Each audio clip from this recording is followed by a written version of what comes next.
सभी किसान साथियों को नमस्कार। आपका स्वागत है। साथियों, आज की हमारी जो वीडियो रहेगी वो गन्ने की फसल पे बात करने वाले हैं आज गन्ने में कौन कौन से खाद डालने से क्या फ़ायदा मिल सकता है। आज के समय में किसान बहुत ही ज़्यादा एक दूसरे की हिरस करते हुए सभी किसानों को पैदावार एक दूसरे से ज़्यादा देखने को चाहिए कि भाई इससे जोर मेरी फसल हो, इससे ज़्यादा अच्छी फसल मेरी हो। तो सभी का यही सोच विचार रहती है और अंधाधुन गन्ने की फसल में खाद लगा रहे, यूरिया, डाई, पोटास, जिंक, सल्फर और दुनिया भर की कंपनियों के अलग अलग ब्रांड के। तो भाई मैं उन सभी किसान भाइयों से कहना चाहूँगा, एक दूसरे की हिरस करने से कुछ नहीं होना का। फसल में देखो, बात करें, अगर आपको जितनी भूख होगी आप उतना ही तो राशन खाओगे, मतलब उतनी ही भोजन करोगे आप जितनी आपको आवश्यकता है। अगर आपको ज़्यादा राशन दे दिया, 2 थाली भोजन की दे दी, आप उन्हें खा नहीं पाओगे। तो इसी कारण से खेती का भी यही हाल है कि अगर आप इसमें ज़्यादा अंधाधुंध डालोगे या खाने पानी की वो वेस्ट जाएगा, पड़ा रहेगा। तो आपको बहुत ही सावधानी पूर्वक सभी बात का ध्यान रखते हुए गन्ने की फसल हो या धान की कोई सी फसल हो, उनमें इतना ही खाद पानी जो भी राशन है इतना लगाना चाहिए जितनी उसे आवश्यकता है।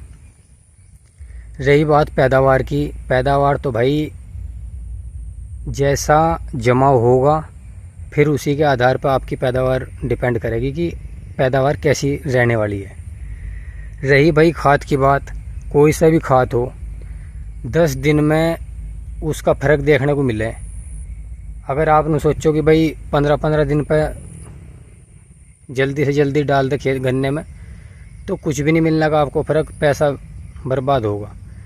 तो आपको जो है करना ही क्या है कि भाई 1 महीने में डाल लो या 2 महीने में डाल लो, तो उसी हिसाब से आप जो है इसमें खाद लगावें। ये जो गन्ने की फसल आप देख रहे हो, इसकी पहली बंधाई करवा दी, बोरू गन्ना है पौधा, और गन्ना देख लो कैसा बढ़िया खड़ा। लागत इसमें बहुत ही कम लगाई, ऐसा नहीं है कि भाई अंधाधुंध। बुआई के समय डाई लगा रखी, कीटनाशक लगा रखा, उसके बाद जब गन्ना बड़ा हुआ यूरिया के साथ जिंक लगाया, फिर गन्ना और बड़ा हुआ तो उसके बाद फिर यूरिया के साथ अलग कंपनी का एक वो आता है मिक्सचर, वो लगा दिया।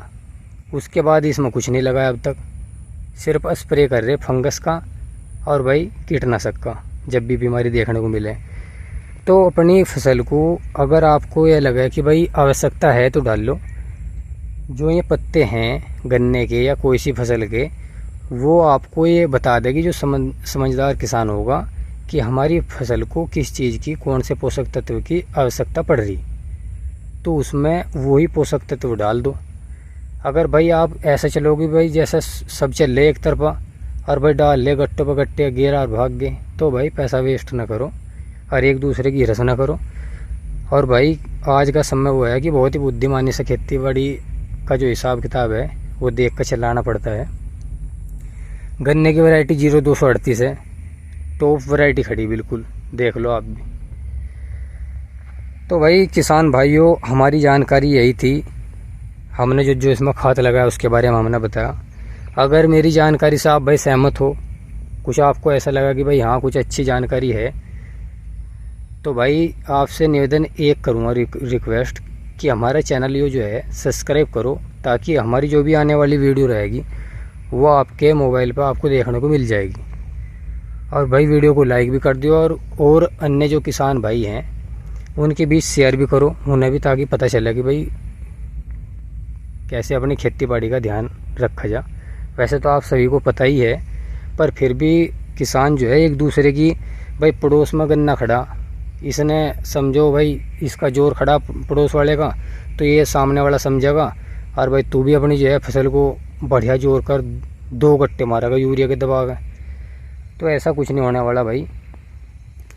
बहुत सोच समझ कर चलना पड़ता है। अगर खरपतवार गन्ने की फसल में है तो उसका भी ध्यान रखना पड़ता है। मान ले खाद फर्टिलाइज़र जो भी लगा रही है वो तो लगा रही है ऊपर से, और नीचे जो है घास फूस खड़ा वो पी रहा है उस राशन को दबा के, तो उस चीज़ का भी ध्यान रखो। भाई खरपतवार है तो उसके स्प्रे कर दो बरसात के समय।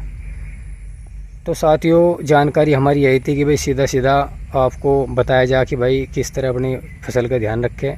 मिलूँगा साथियों अगली कोई और जानकारी के साथ। आज के लिए इतना ही। नमस्कार, धन्यवाद।